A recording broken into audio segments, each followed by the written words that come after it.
I had anticipated this class for a year, and finally when the day arrived, I wore these boots.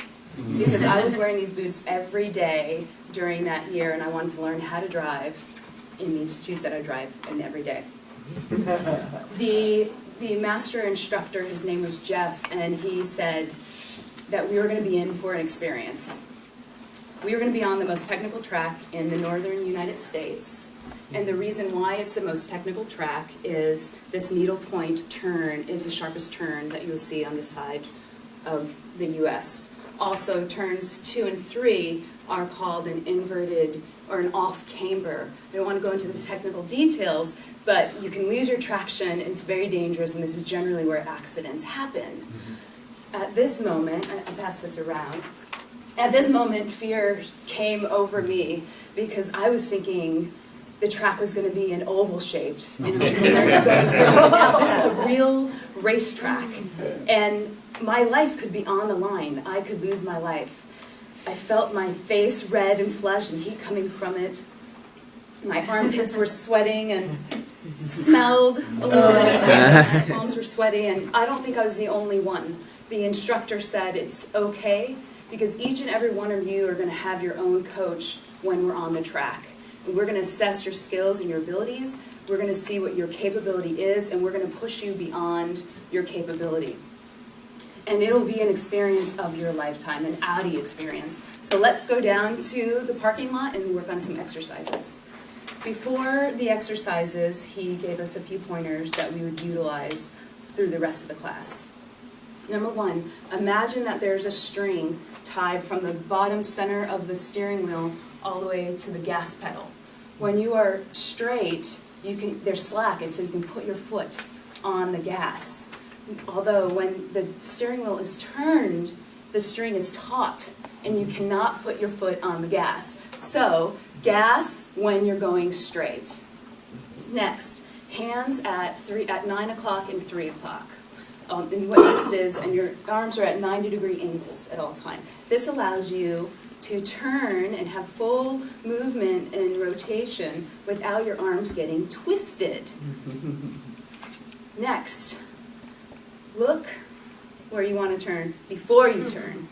Look before you turn. Look before you turn. So you want to look where you're going before you turn. Second to last, which is really different than what we do on the road in regular driving. You want to brake hard and you want to brake fast. Brake hard and brake fast before you look and turn. Okay? You cannot be on the gas when you're turning. And last but not least, choose your corners wisely.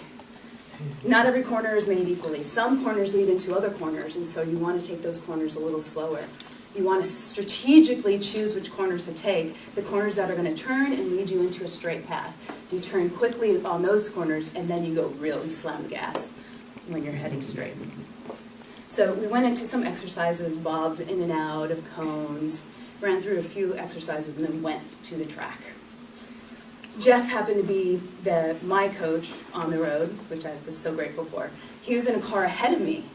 I was in my own car, I was in a TT, which was one of their cars that was tricked out for racing. There was a walkie-talkie in the window that he'd be communicating to me with. I had a helmet on and a seatbelt across, buckled in, my hands were at 9 o'clock and 3 o'clock, and he said, "Hope, can you hear me?" "Yes, I can hear you." "All right, now we're going to be communicating through the walkie-talkie. I want you to listen to me at all times.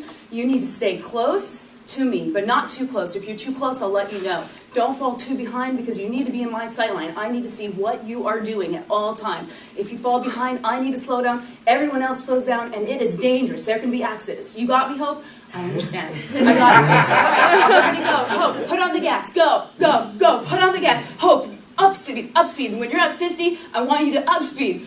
"All right, okay, up speed. Okay, Hope, go faster, go faster.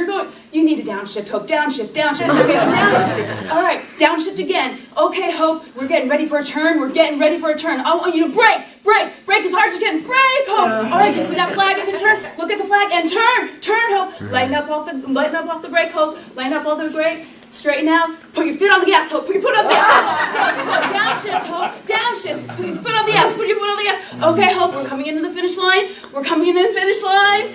Slow down. Put your foot on the gas slowly, slowly. Let off. There's pedestrians. And stop. Oh my God. It was like that for 4 hours. He is screaming in my ear. We are synchronized. He and I were succinct. Everything he said, I listened to and I responded to within a matter of seconds. And, well, fraction of seconds, I should say.